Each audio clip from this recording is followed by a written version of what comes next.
Gostaria de pedir licença para contar uma experiência pessoal. Na Mansão do Caminho, que é um laboratório, por lá já passaram mais de 30 mil crianças que hoje são adultos.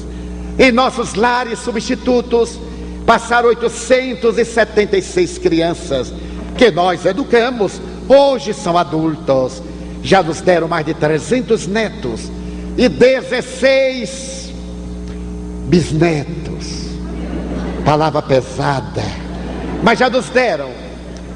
Nós temos ali um laboratório de vidas. No mês de maio de 1978, eu me preparava para uma viagem internacional.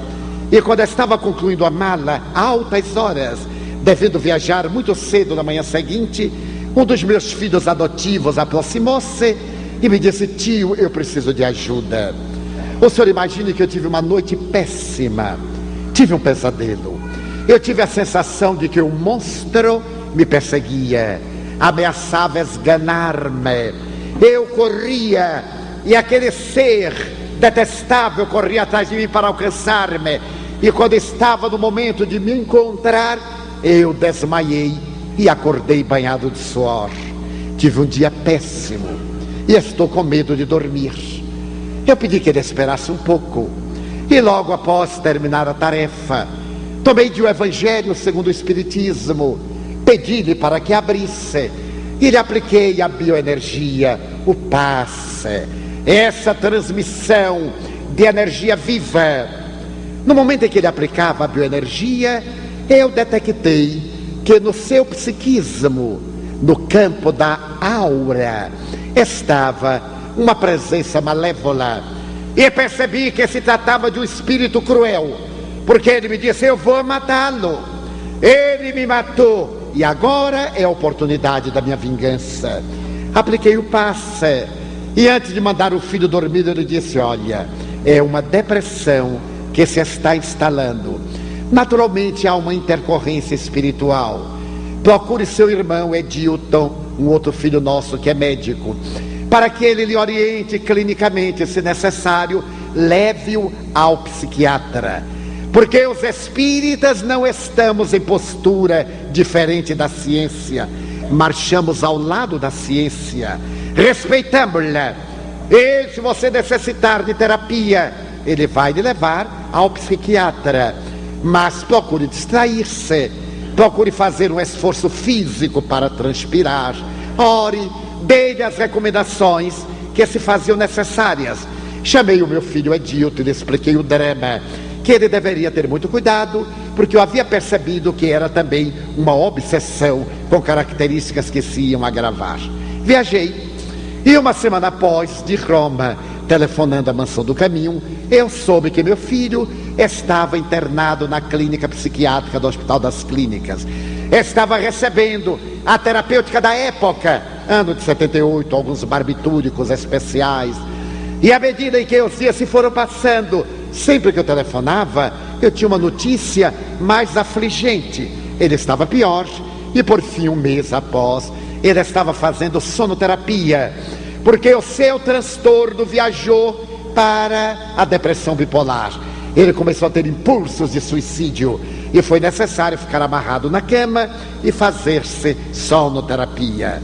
Preocupei-me e quando retornei 45 dias após, meu filho continuava com um quadro desesperador. O psiquiatra recomendou que eu não fosse visitá-lo, porque ele estava adormecido e a visita não seria saudável. A Mansão do Caminho é o departamento de assistência social do Centro Espírita Caminho da Redenção, que fundamos em 1947 com um grupo de companheiros abnegados. Nós temos todas as atividades típicas da doutrina espírita.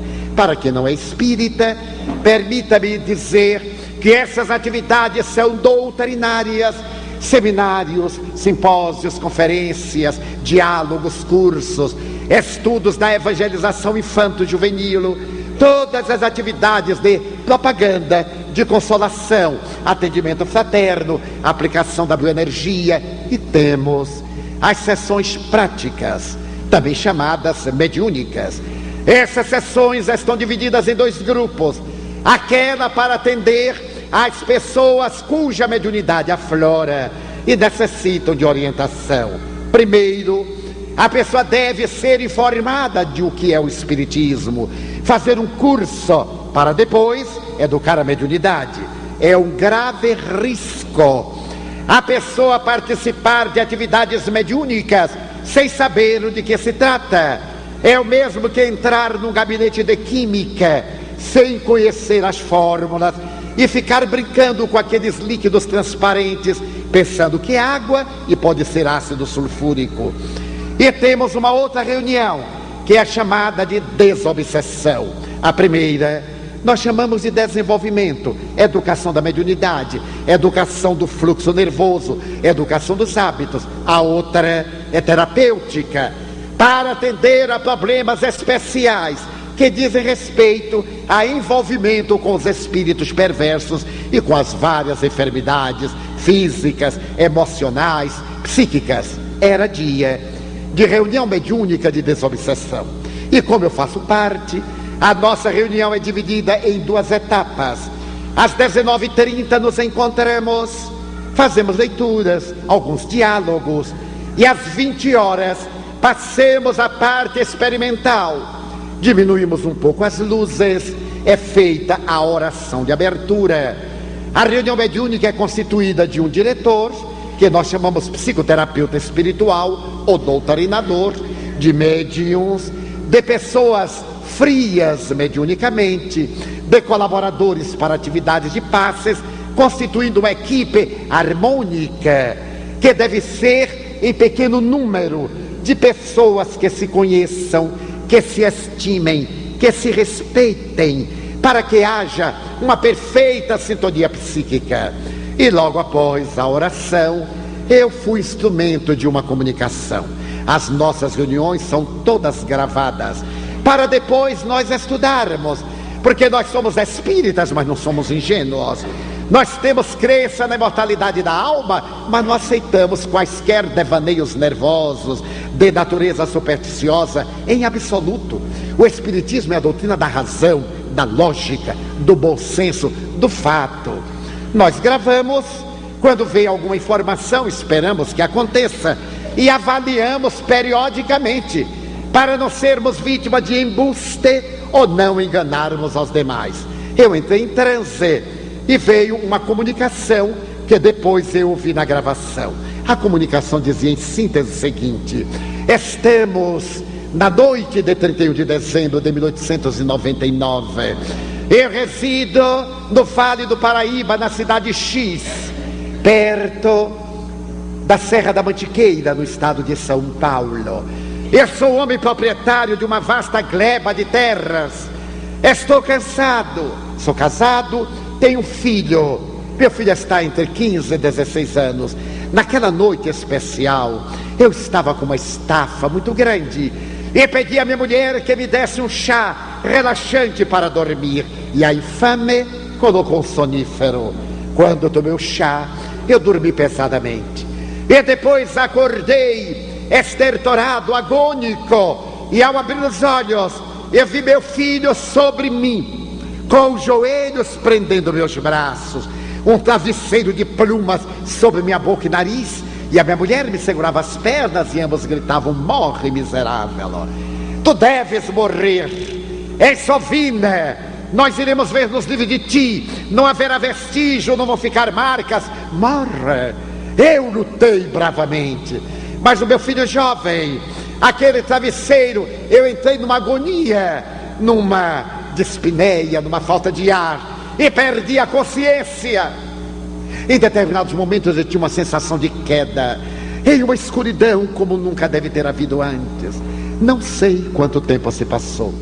A minha agonia, a minha falta de ar, o peito estourando, o meu desespero correndo de um lado para o outro, até que subitamente despertei. Despertei na minha propriedade, mas já não era a minha propriedade. Havia pessoas, eu tentei comunicar-me, ninguém me atendeu. Eu percebi outras sombras como eu, e aqueles seres estranhos disseram: tu és um louco, tu já morreste. Eu não sabia o que era a morte.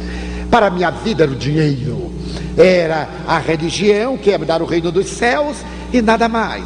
Quando eles disseram que eu estava morto, e quando elucidaram que eu havia sido assassinado pela minha mulher e pelo meu filho, eu lembrei-me da cena e o ódio tomou conta de mim, fazendo espumar de ira. E eles disseram: é tarde demais, já se passou um largo período, e os miseráveis venderam a tua propriedade, expoliaram tudo que tu tinhas, e agora vivem na capital da república. A regalia, vinga-te. Mas como? Eu não entendia nada, eu não sei o que me aconteceu, eu saí desvairado, e o tempo para mim perdeu significado. Mais ou menos nos anos 50, eu me senti atraído por uma jovem de 20 anos, mas atraído pela repulsa. Era uma jovem a quem eu detestei. Ela era portadora de uma estranha peculiaridade, como se fosse um imã e eu fosse uma limalha de ferro. Aonde ela ia, eu me sentia atraído, como se fossem os cabelos da medusa. Eu a odiava e sentia por ela náusea, mas não sabia por quê. Fiquei tão imantado que passei a acompanhá-la aos momentos íntimos, ao banheiro, ao repouso. E certo dia, quando ela se deitou e adormeceu e saiu do corpo, eu descobri que era minha mulher. Era minha mulher agora, metamorfoseada. Eu não sabia porque ela estava daquela forma. Eu avancei para estrangulá-la. Ela me reconheceu e voltou correndo ao corpo. Eu percebi que poderia me vingar, e aqueles companheiros disseram: ela está reencarnada. Os miseráveis também voltam, eles têm que pagar. Mata, tu deves vingar-te. Eu fiquei à espreita, e a partir dali não a deixei mais dormir. Toda vez que ela ia entorpecendo, eu aparecia na sua memória, e a sua consciência de culpa fazia retroceder ao tempo, ao pavor. Ela foi defiando, entristeceu, eu me fui apossando da sua mente, e ela foi atirada no manicômio judiciário como esquizofrênica. Ali então, depois de vários anos, um outro psicopata violentou-a. Ela concebeu. O miserável do filho foi jogado fora, não sei o que aconteceu. E eu percebi que naquele conúbio entre o esquizofrênico e ela, eu sentia estranhas e peculiares sensações, porque estava imantado. Comecei a explorar-lhe a debilidade orgânica, e ela está para morrer, vou matá-la. Foi quando, no mês de maio, eu senti a mesma coisa por esse infame. Eu nunca havia tido ideia desse infeliz. Senti-me atraído. Como eu já conhecia a história, dei-me conta que deveria ser o meu filho. E quando ele adormeceu e saiu do corpo, eu apareci com toda a ira para estrangulá-lo, para vingar-me. O miserável recuou, fugiu, mas eu fiquei à espreita. Agora eu vou atirá-lo do 4º piso da clínica. Vou matá-los. Seria essa a história. Ao doutrinador cabe uma psicoterapia, um diálogo ameno, com muita ternura, porque o espírito é infeliz. E o nosso psicoterapeuta lhe disse: meu irmão, você tem toda a razão. Você é perverso porque foi vítima. Talvez eu fizesse o mesmo. É provável que eu agisse da mesma forma. Mas eu quero lhe dizer que já se passaram 78 anos. Você dá-se conta de quanto você é infeliz? 78 anos de sofrimento. Não acha que você agora merece ser feliz? E ele perguntou: e como eu seria feliz? Perdoando ou nunca? Eu prefiro a desgraça ao perdão. Mas olhe bem, o que é que você pretende? Pretendo matá-los. E se Deus não deixar? Não sei quem é Deus, vai saber. Você, por exemplo, está aqui porque a misericórdia divina trouxe-o. Não, eu vim porque quis. Muito bem, então tente ir-se. Saia, é livre, pode ir-se. Não irei porque não quero. Pois pense na probabilidade de você ser feliz. Lembre-se que ninguém fica devendo à consciência cósmica. Eles pagarão. A divindade tem códigos. Não é necessário que você cobre. Vamos dizer que você os mate, e depois eles continuarão a viver. E você, qual será a sua meta? totalmente perderá o objetivo da sua vida. Dê-se uma chance.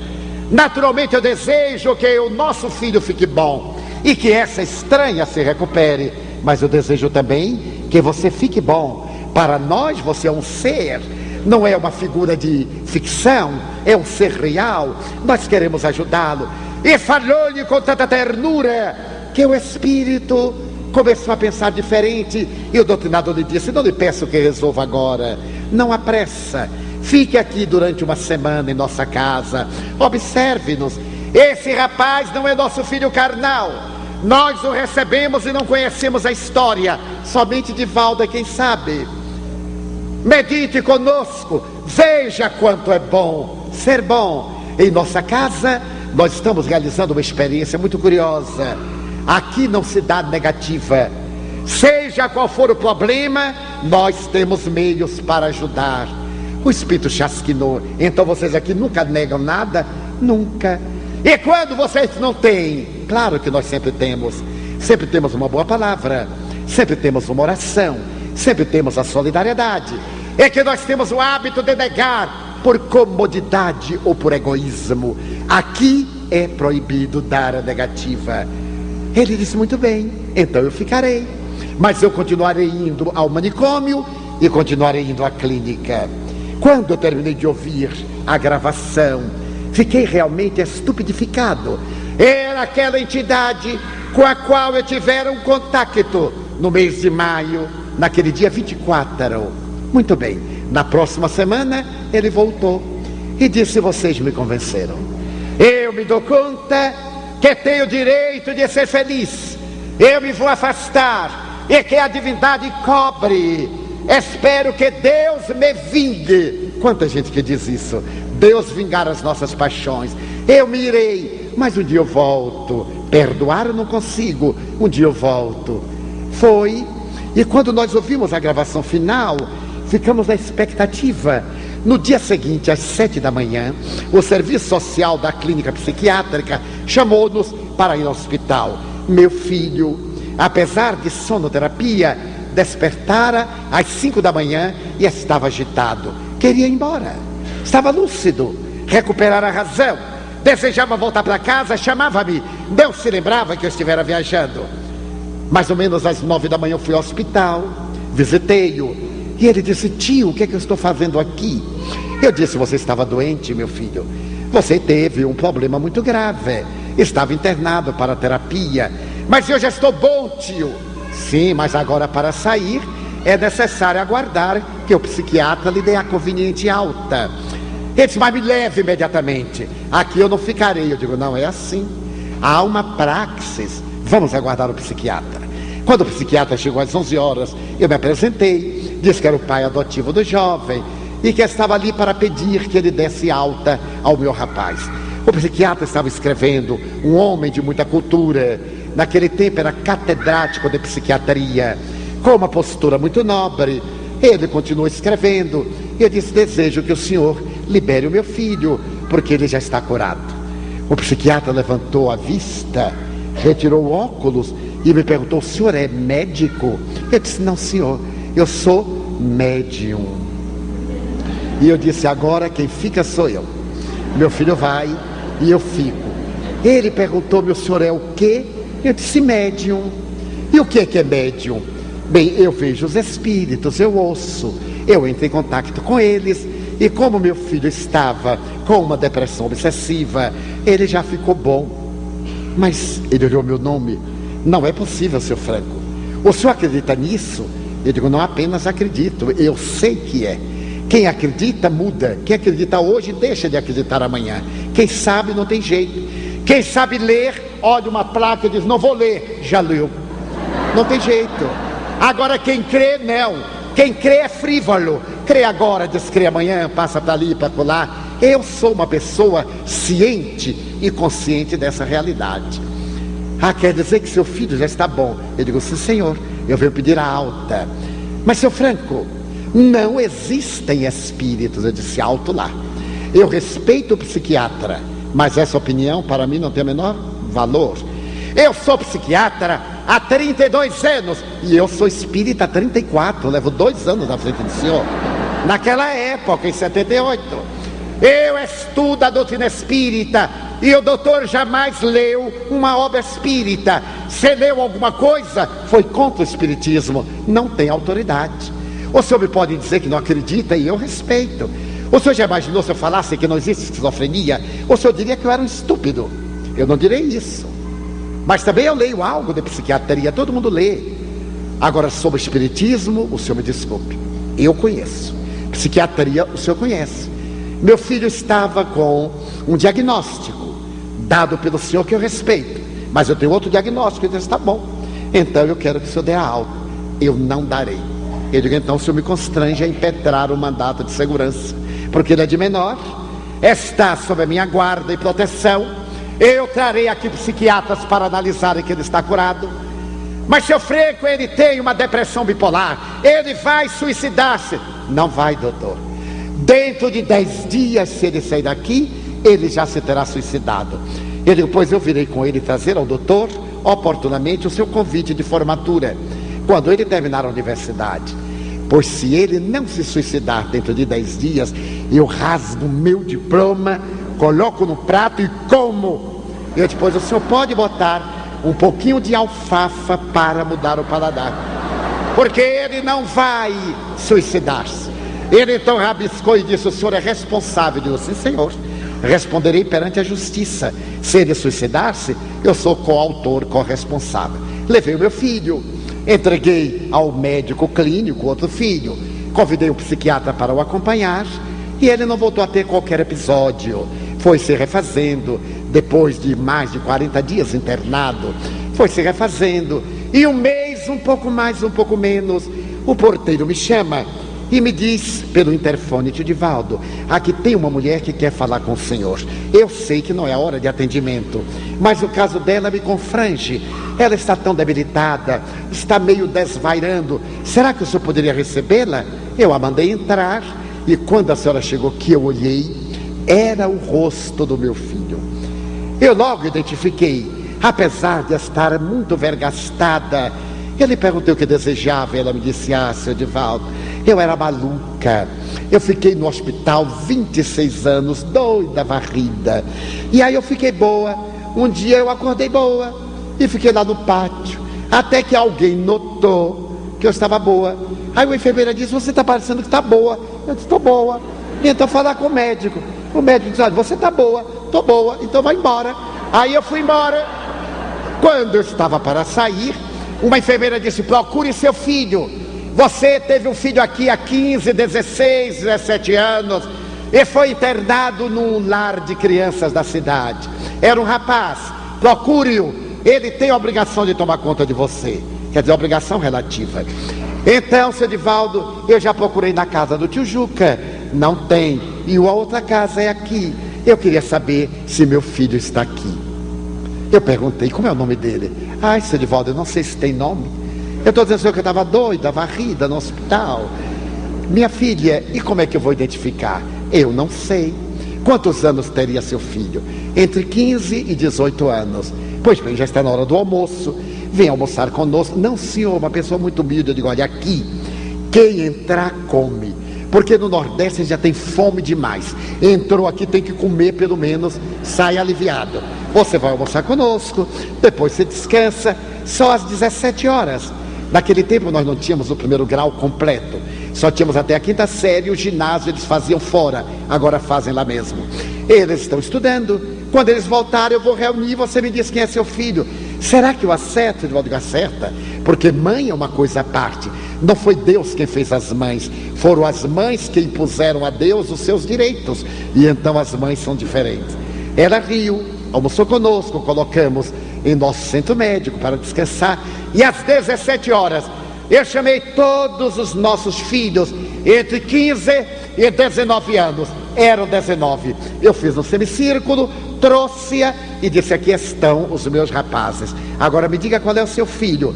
Ela olhou para o da ponta e disse, mas Divaldo, como é que eu vou saber? Eu digo, vai saber. E meu filho, o que estivera doente, cravou os olhos nela o tempo todo. Ela foi olhando o primeiro, o outro, bem lentamente. Seu Divaldo, eu digo, vá adiante, vamos lá.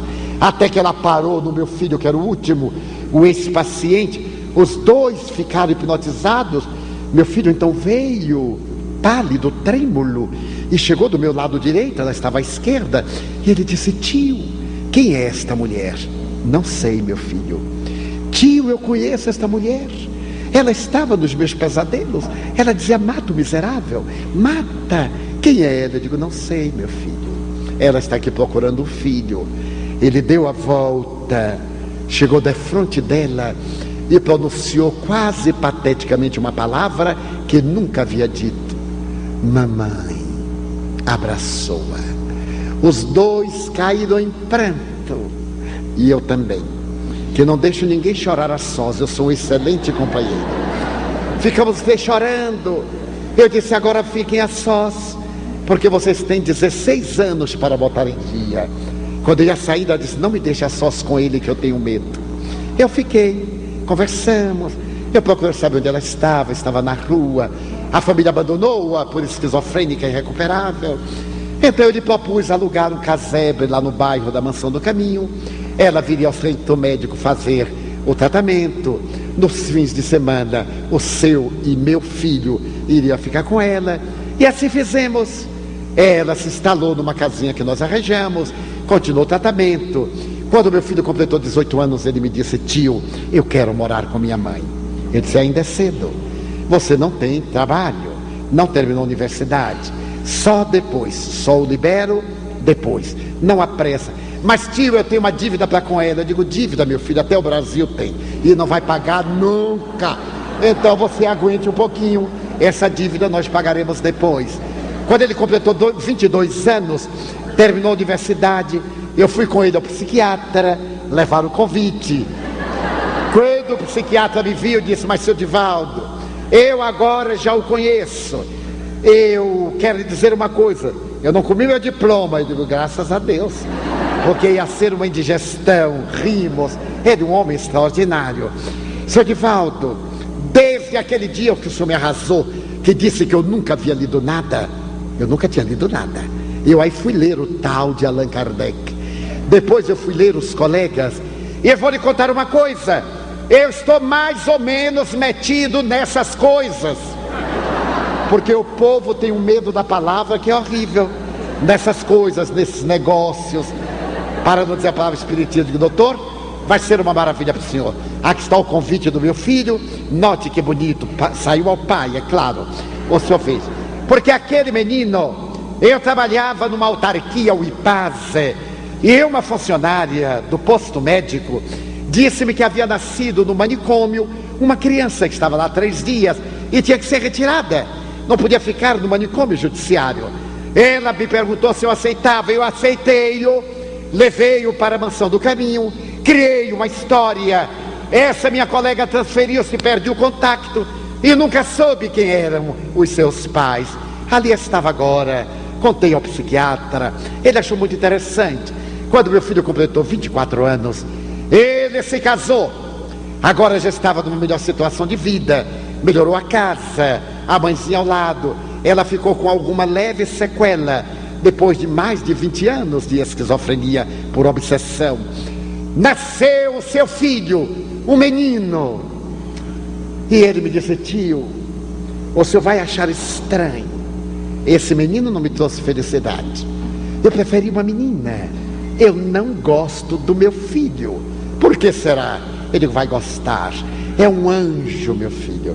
Essa criança vai ser a razão da sua felicidade. Quando o menino completou 4 anos, ele veio até mim e disse assim: hoje o senhor vai me contar essa história. O senhor vai me dizer quem é ele. Eu quero saber quem é a reencarnação. Não é só se eu mentir, porque eu não sei. Mas, tio Divaldo, o senhor tem que saber. Eu detesto esse menino e ele odeia minha mãe. É um trio de ódio que a gente vai maneirando. Quando eu melhoro, que eu abraço, a carinho, ele me beija, me morde. O que é que o senhor acha? Eu digo: olha, está dentro do esquema. Por enquanto ele morde, mais tarde vai fazer coisinhas piores. Mas eduque com amor e disciplina. Eduque. Tio Divaldo, ele é um espírito conhecido? Sem dúvida. Todos que nascem em nossa família são conhecidos. Nós fomos apresentados antes da reencarnação. Mas tio, é só... Eu disse, por enquanto, vamos ver que dá. Ele saiu. O menino estava no jardim de infância. E um dia que eu passava pelo jardim, ele me chamou, Vodi, venha cá. Sentou-se na minha perna, eu me sentei no passeio. Ele passou a mão no meu rosto e disse-me, vô, eu se recordo daquele dia, lá no escuro, que eu falei para tio Nilson pela sua boca. Você se a lembra? Ele disse, não, meu filho, eu não me lembro. Vô, eu entrei na sua boca e disse assim, eu vou voltar. Eu sou fulano. Sabe quem é, vô? Ele disse, sei, meu filho. Pois eu voltei. Ele disse, voltou. E agora?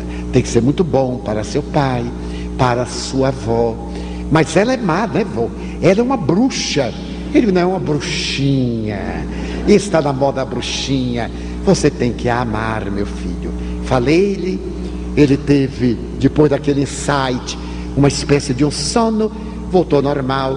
E periodicamente, ele diz assim, tio, por que eu não consigo gostar de minha avó? São as leis, meu filho. Ame-a e nunca mais. Meu filho teve qualquer episódio depressivo. Já se passaram 23 anos. Ele está agora um homem de 39 para 40 anos.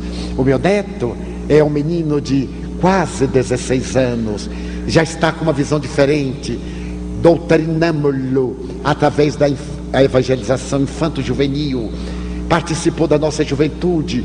Agora está no grupo intermediário e não apresenta mais as síndromes do ódio, da perturbação. Porque a doutrina espírita é o maior tratado de psicoterapia de que a humanidade tem notícia. Ela irá contribuir largamente para os transtornos depressivos e de outra gênese, através da lucidez da criatura, do despertar para a prece, para os atos de caridade, as boas leituras, para que o indivíduo se esforce. É possível sarar a depressão, libertar-se da obsessão, é claro, pela renovação da criatura humana. Vivemos essa herança e não deveremos negá-la à posteridade. Os espíritos informam que esse século será o século da beleza, da religião, será o século da arte. Nós estamos muito bem aquinhoados de ciência e de tecnologia. Iremos aplicar quando a Terra estará se transformando de mundo de provas e expiações em mundo de regeneração. Desenha-se uma madrugada de luzes. É necessário que nós viajemos para dentro e procuremos lapidar as nossas arestas. Mudemos de atitude perante a vida, superemos o pessimismo, coloquemos sol, beleza, amor. Nós já tentamos a guerra, quantas vezes o ódio, a traição. Esse é o momento de tentar a terapia do amor. Demos-nos então as mãos. E apesar da violência urbana, apesar da indignidade social e governamental no mundo, apesar dos disparates, digamos, meu Deus, eu não irei engrossar as fileiras dos que blasfemam.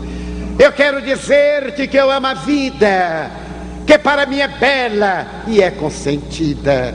Muito obrigado, Senhor, pelo que me deste e pelo que me dás.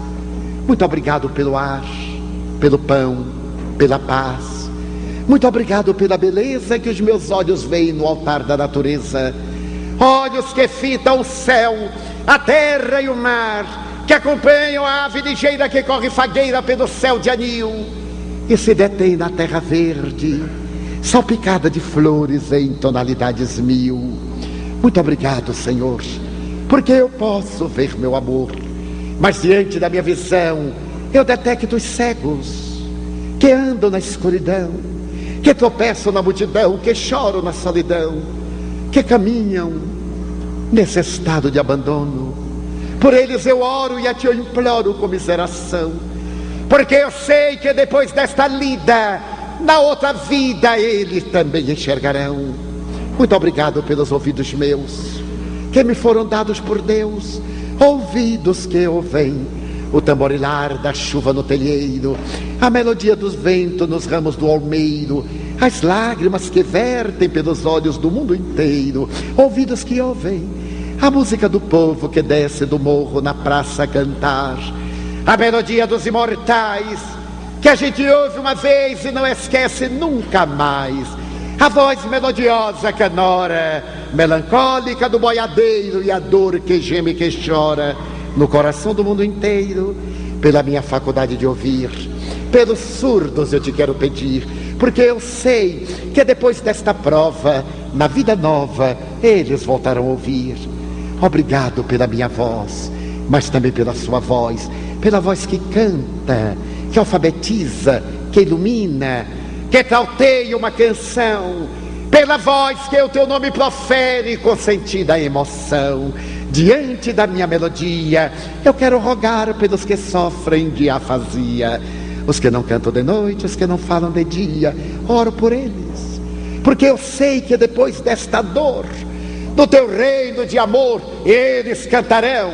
Obrigado pelas minhas mãos, mas também pelas mãos que aram, que semeiam, que agasalham, mãos dos adeuses, mãos de ternura que libertam da amargura, mãos de caridade, de solidariedade, mãos que apertam mãos, mãos de poesias, de sinfonias, de cirurgias, de psicografias, pelas mãos que atendem a velhice, a dor, o desamor, pelas mãos que no seio embalam o corpo de um filho alheio, sem receio, e pelos pés que me levam a andar sem reclamar.